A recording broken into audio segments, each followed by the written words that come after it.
खुदा गवाह ड्रामे की कहानी एक इंटरेस्टिंग मोड़ पर पहुंच चुकी है। अब जायशा अपनी मोहब्बत को एक दफ़ा फिर से कुर्बान करने वाली है अपने भाई और अपनी मां के लिए।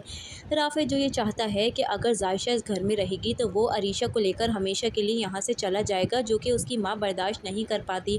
जायशा को इंतहाई कदम उठाना पड़ेगा कि वो अपने तायाबू को कॉल करके ये कहेगी कि वो अरसलान से शादी करने के लिए तैयार है, ताकि उसका भाई और अरीशा वहाँ से ना जा पाए।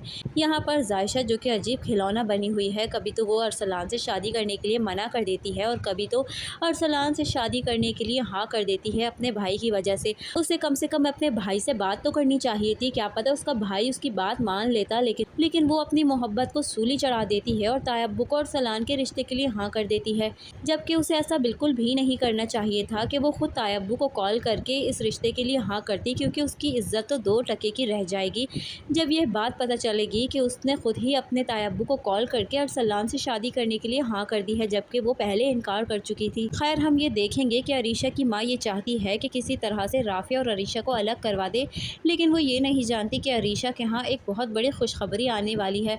जब उसे इस बात का पता चलेगा तो उसके कदमों तले से ज़मीन निकल जाएगी, क्योंकि अब अरीशा के पैर में बेड़ी बनने वाली है उसके शौहर के नाम की।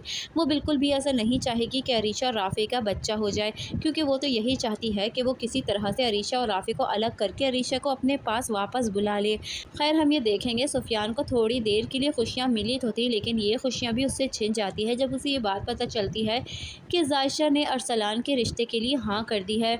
अब अरसलान भी अपने बाप को ये बात साफ साफ बता देगा कि वो जायशा से किसी सूरत भी शादी नहीं करेगा।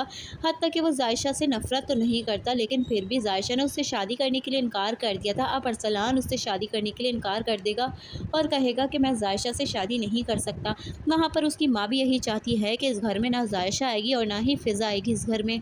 जायशा की माँ को जब ये बात पता चलेगी कि जायशा ने ये कदम सिर्फ इसलिए उठाया है ताकि उसके भाई और भाभी ये घर छोड़ के ना जा सके, तो वो बहुत ज़्यादा गुस्से में आकर अपनी बेटी से ये बात कहती है कि जायशा चाहे कुछ भी हो जाए, मैं उस निकम्मे अरसलान के साथ तुम्हारी शादी हरगिज़ नहीं करूँगी, चाहे कोई इस घर में रहे या जाए। अगर किसी को जाना है तो मैं तुम्हें लेकर हमेशा के लिए इस घर से चले जाऊँगी, लेकिन मैं अपने जीते जी तुम्हारा रिश्ता कभी भी अरसलान से होने नहीं दूँगी। यहाँ पर जायशा की हरकत की वजह से अब काफ़ी ज़्यादा बदनामी भी होगी। जायशा का भाई जो कि जायशा से नफरत तो नहीं करता था, अगर अरसलान अब इस रिश्ते से इनकार कर दे तो हो सकता है राफे अब मज़ीद जायशा से नाराज़ हो और नफरत भी करे, क्योंकि उसकी नाक तो नीची हो जाएगी, क्योंकि जायशा ने खुद तायब्बू को कॉल करके ये बात कही थी।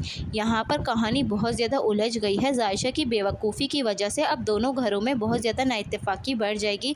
अरसलान की माँ जो कि जायशा को पहले ही पसंद नहीं करती थी, लेकिन जायशा की ये हरकत की बात जायशा की शादी किसी सूरत भी अरसलान से होने नहीं देगी और सुफियान के लिए भी जायशा को पाना बहुत ज़्यादा मुश्किल हो जाएगा। दोस्तों, इस तरह के डेली रिव्यूज़ के लिए हमारी वीडियो को लाइक ज़रूर कीजिए, चैनल को सब्सक्राइब कीजिए।